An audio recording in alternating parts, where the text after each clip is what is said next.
Hey guys, it's your girl Nikki, and I am here with the Colonel. What's up? What's up, guys? He has just kind of explained to me how to clean a gun. This is my very first time ever cleaning a gun. So, we're going to kind of shoot the shit, and I'm going to attempt this, and we'll see how it goes. Hopefully this works out, guys, because I got a lot of guns that need cleaning. I got a lot of cleaning to do. After I'm done having to clean my guns, I'm thinking my kitchen. No. Okay, so, all right, so what are we going to do first there? Okay, well, I'm going to pick it up. Now, actually, and I'm sorry about this because this is on me, this is not on you. Okay. There is something that I completely forgot when I was talking to you. Here's one of the most important thing to know about cleaning guns, okay? And that is that a lot of people, every stinking year, accidentally shoot and kill themselves sometimes with guns as they're cleaning them. And every freaking person who survives that incident tells the same story. I could have sworn that it was, go ahead and finish that sentence. Not loaded. Yes, exactly. So whenever we go to clean guns, the very first thing we are going to do is check the chamber. Check and make sure that it is not loaded. So let's go ahead and do that. And always, of course, treat every gun like it's loaded. And so you've got it pointed in the safe direction. And the cylinder shows nothing. Nothing. So that gun is not loaded. Not loaded. That's exactly right. However, of course, because we are safety Nazis, we will always make sure that the gun is pointed in the safe direction. Right. Now, if you are, excuse me, if you are by yourself, listen, I'm going to be the first to admit to this. When I'm cleaning guns, if I've got the barrel out of my Glock or I've got the cylinder open on my 357 and I have the muzzle pointed at my hand, I don't care, you know, but that's on me and that's an individual thing. But you should, as a rule, treat every gun like it is loaded. Awesome. See, now you got to start completing my sentences. Yeah. Okay, so we got her open. We've verified that it is not loaded, so go ahead. What are you going to do next? Okay, if I remember correctly. Well, of course, first you're going to put that pad thing in. Put a patch on your rod. Then put it in here. Now I was just telling Nikki that some people pour their solvent into a little dish. I don't do that. I'm teaching her my habits. Okay, and that was smart though. You put the cap back on, you put it off to the side. Good. Okay, and then we are going to put it into here. Nope, the other way. The muzzle. The other way? The muzzle in. That's right. The muzzle in. Gotcha. But that's my personal preference. I don't think you can fit the rod in that way anyway. And you're twisting as you go. Good. Okay, shove it all the way through until it comes out. See it? Now I'll bring it back. Gotcha. Perfect. Do that, you know, a couple times. See how dirty that is? Yeah. It's kind of nasty, isn't it? And guys, I'm having her use rubber gloves, not because she's a delicate little flower, but she has some business to take care of after this. And let's be honest, Hoppy's number 9 is not the sexiest smell. Yeah.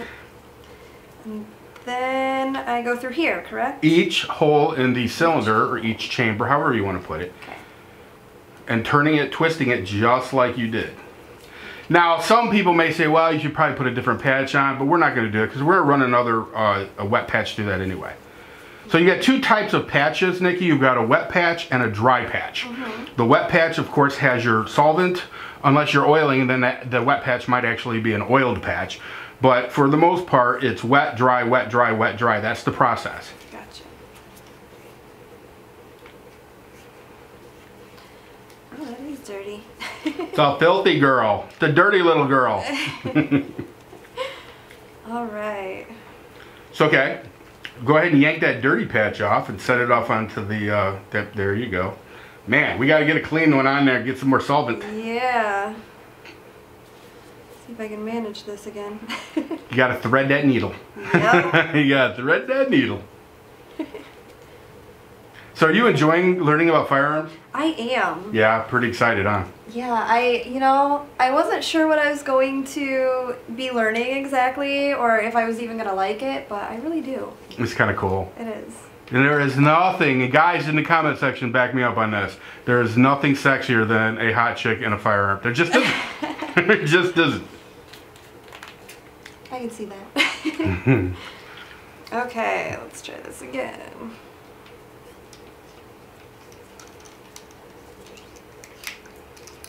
See how much cleaner that came out? Yeah. Yeah. For sure. I mean, it's still dirty, but it's cleaner, definitely.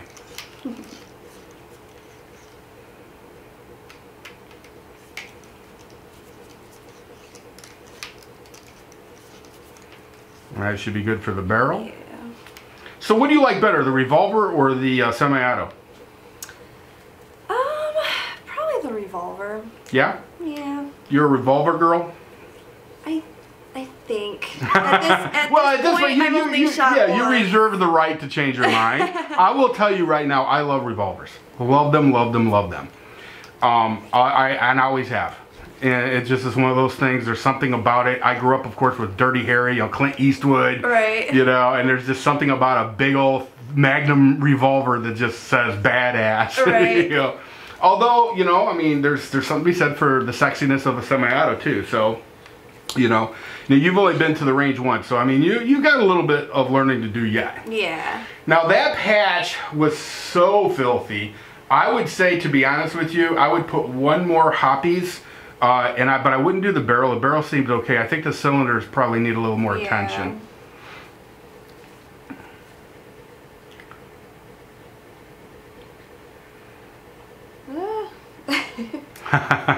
What do you think of the smell of that hoppies? Honestly, it's not bad. No, it's not. I've smelled worse. Next time I'll hit you with the ballast stall. Hey, just for shits and grins, I'll tell you right now. Honestly, there's 1,000,001 cleaning products. That one there is the old school stuff. It's the stuff I grew up on. Ooh. Some people call it hops number 9, and some people call it hoppies number 9. Either way, that's some old school stuff right there. But there's 1,000,000 different things, from Ballastol to Frog Lube, from Break Free. There's 1,000,000 different products, and we may try other products to see what we think of them. Cool. I like doing a little product reviews. Yeah. Yeah. I'm gonna try that out.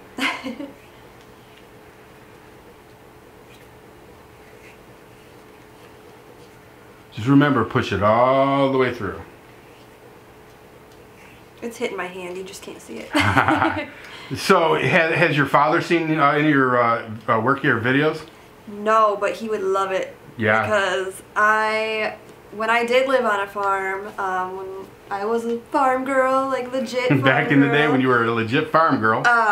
My dad, I was like daddy's little girl, and I would shoot guns with him and stuff, so I'm sure he would love this. That's awesome. Well, hopefully, you end up doing lots and lots of videos, and you make your daddy all kinds of proud. Yeah. Okay, do a clean one now? Yep, start with the barrel, run it through the barrel a couple of times, and then run it through each cylinder a couple of times.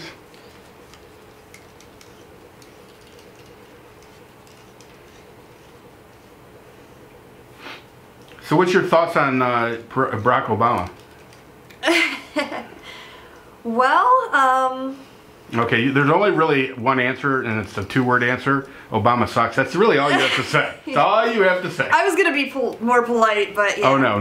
This is going to go on my channel, so no. There's no sense of being polite. Well, then, yeah, he's pretty shitty. He is a shitty president. That's right. So that's cleaning up pretty nice. Yeah.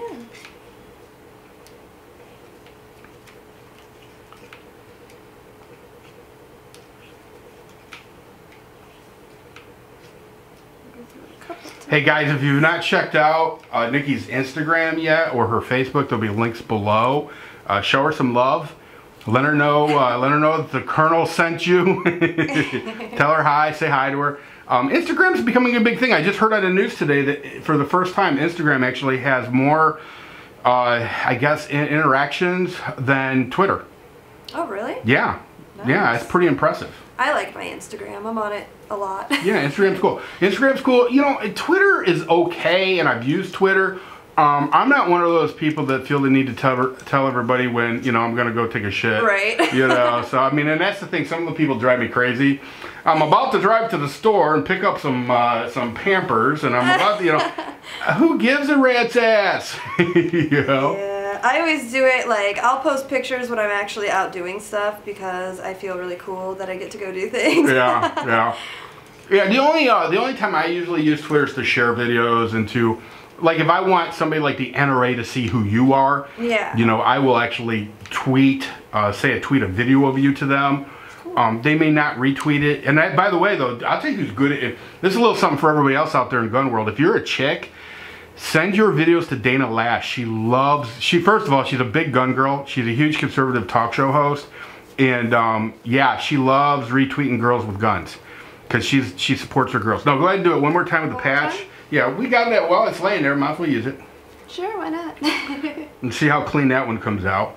Now, some people would run patches, dry patches, until it came completely clean. But I'll be honest with you, ain't nobody got time for that. ain't nobody got time for that. No. Now, if I was going to store that gun long term and I wasn't going to shoot it for, you know, several months, then sure, clean the bejeebas out of it. But to be honest with you, at this stage, because we're going to probably shoot this the next time we go out to the farm. So what's your number one hobby? Don't say guns because you're just getting into that. I really like yoga. Yeah. That's probably, at this point, my number one hobby. Yeah. Do you like to cook? I do, actually. That's awesome. If I have the ingredients, I will cook. But I have to have, like, the legit ingredients, or I'm not going to do it half-assed. Oh, that's cool. You know, I got to be honest with you. As a guy, as a single guy, finding women that can cook. Now, I cook, so that's not as big of a deal. But for a lot of us guys, finding women that do things like cooking and stuff like that, tell me you sew. I can a little bit. I'm actually getting, she doesn't know it yet, but my mom is getting me a sewing machine for Christmas. Oh, wow. And I know that because I made a wish list, and it tells you who bought what, so yeah. I love the fact that a 20-some-year-old chick is asking for things like sewing machines. Oh, I ask for weird shit. Hey, are you familiar with the term prepping? Prepping for what? Oh, you mean like the end of the world? Yeah. Oh, yeah. Yeah, well, not necessarily. You know, it's funny, not necessarily the end of the world. Okay, now you got to take a, we're going to interject real quick here. Take one of those and start just wiping down the outside. But you put some solvent. Hoppies, yeah. Because there's powder residue on the outside. The solvent is meant to basically to break that down. Okay. Okay. So no, prepping isn't necessarily doomsday, end of the world stuff. A lot of prepping, to be honest with you, Nikki, is preparing for natural disasters. Okay. Remember in Toledo, not all that long ago, we had a situation where we had no tap water? Yeah. Yeah, guess who wasn't affected by that? The preppers. That's right. The preppers had the final laugh. Yeah. You know, because a good prepper's got plenty of stuff that you know, could help them get through that, and myself included. I wasn't affected in the least bit by that. Although, at some point, of course, your preps will start to run out. You can only prep so much, you know. So, yeah, I mean, those are things that I think that you and I might explore a little bit, because I would love to kind of infect you with that disease. Yeah.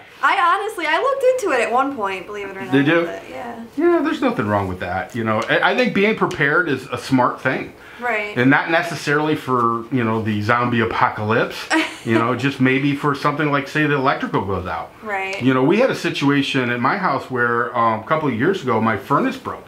And it happened on a Friday night. And I couldn't get anybody till Monday to come out. Oh, no. And so luckily I had alternative heating methods that I utilized, you know, kerosene heaters and things like that. Yeah, or it would have been freaking horrible. Because you think about, okay, now I can't get anybody out here till Monday. No, I take that back. I could have if I wanted to bend over, grab both ankles, and let them shove it up my ass. Right. You know, believe me, I could have got them out. But here's the best part: I didn't have to get raped like that financially. Good. Because I was prepared. And so, and I know that it probably killed them to hear that, because when I first initially called, they're like, well, we'll come out, but it's going to cost you, you know. Right. And I'm like, you know what, dude, I'm going to wait till Monday. Are you sure it's going to be, you know, I'm like, yeah, no, I am sure, dude. You know. Yep. So we'll do some firearms, some knives. Are you into knives? Yeah. Awesome. I'm into That's awesome. a lot of things. Okay, you know what? I think this video has went on long enough because you know what? As hot as you are and as absolutely amazingly interesting as I am, people can only take so much. So anyway, guys, listen, in the comment section, give her some encouragement. I'm pretty sure we're gonna talk her into doing a YouTube show. She's too cool on camera not to. I don't know when that's gonna happen, but it will happen. Hopefully. We'll see. You know, but anyway, listen, guys. Thanks for tuning in. If you got any advice for her as far as cleaning handguns, don't bother to give it to her. But because I'm the only person who said no, I'm just joking. All right, well, go ahead and tell everybody see you. Bye.